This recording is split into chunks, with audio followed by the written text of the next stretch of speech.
The concept of vitamins was first described by none other than Dr. Funk. In his landmark paper in 1912, the concept that there were complex compounds that our body couldn't make from scratch, and so had to get from our diet. By the mid-20th century, all of the vitamins had been discovered and isolated, but it wasn't until the 60s that we realized that certain fats were essential too.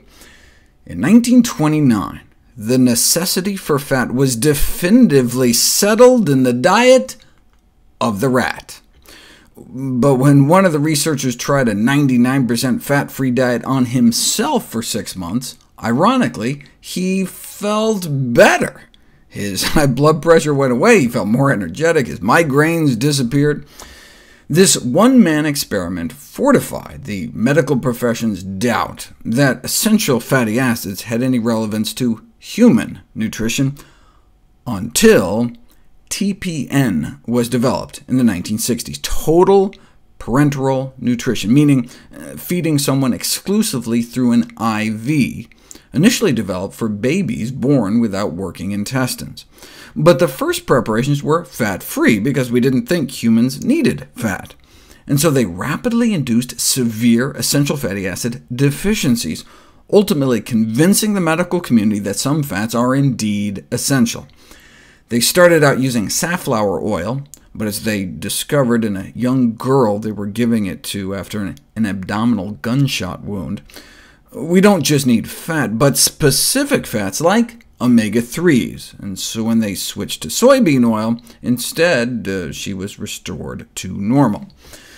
The fact that it took so long and under such extreme circumstances to demonstrate the essential nature of omega-3s illustrates how hard it is to develop overt omega-3 deficiency.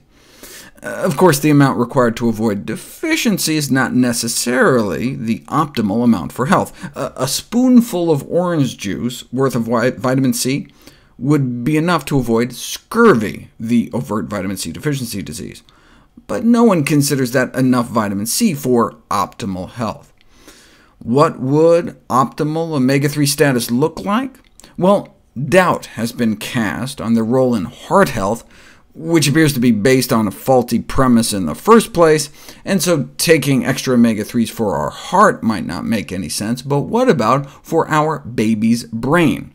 Extra DHA may not help pregnant or breastfeeding fish eaters, but those who want to avoid the contaminants in fish can take supplements of pollutant-free algae oil to get the best of both worlds for their babies. But what about adults? No apparent psychological or neurological benefit of DHA supplementation for the general public, but what about in those who don't eat fish? Take the famous alpha-omega trial. Thousands of people randomized for over 3 years to get either long-chain omega-3s from fish, short-chain omega-3s from plants, or placebo, and they found no significant benefits for any kind of omega-3 supplementation on global cognitive decline. But most were eating fish, already getting preformed DHA in their diet, and so general population studies like this that found no benefit can't fully inform us about the role of DHA in brain health, any more than giving half of these people oranges, finding no difference in scurvy rates, 0 in both groups, and concluding that vitamin C plays no role in scurvy.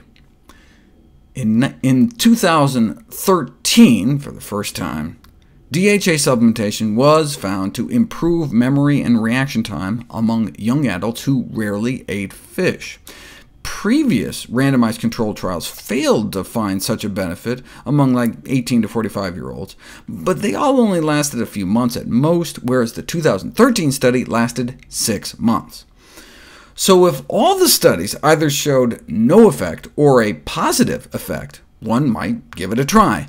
But in one of those shorter trials, DHA supplementation didn't just fail to show benefit, it appeared to make things worse.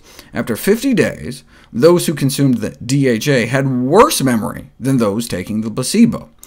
So out of the 6 randomized controlled trials, 4 showed nothing, 1 showed a benefit, 1 showed a harm. So if it was just about boosting brain function in the short term, I'd err on the side of caution and spend my money elsewhere.